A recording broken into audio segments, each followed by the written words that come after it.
अस्सलामु अलैकुम वरहमतुल्लाहि वबरकातुहू। नाज़रीन, मुझे कहते हैं हाफिज़ नफीस अब्बासी और आप देखें डेली एज की। नाज़रीन, मुज़फ़्फ़राबाद से आज ताज़ा खबर शामिल करते हैं। मरकज़ी चेयरमैन अंजुमन ताजरान व मेंबर कश्मीर एक्शन कमेटी व कोर कमेटी जनाब शौकत नवाज़ मीर साहब की अवामी इज्तमाई मसाइल की जद्दोजहद में असीरान जो बोगस FIR पर पाबंद सलासल थे, उनकी रिहाई के बाद गयूर अवाम की सरजमीन प्लेट लोअर प्लेट आमद।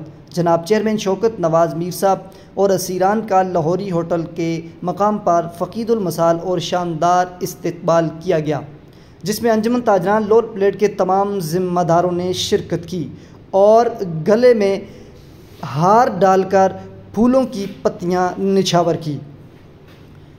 उसके बाद अवाम इलाका लोअर प्लेट ने माले डालकर रैली की सूरत में सांगो प्लाजा के मकाम पर ले जाया गया, जहां पर उन्होंने ताजरान इलाका से खिताब किया।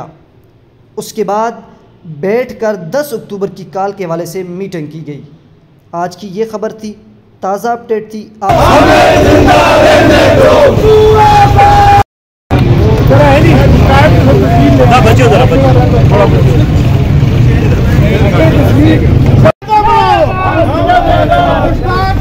कदम बढ़ाओ, हम तुम्हारे साथ।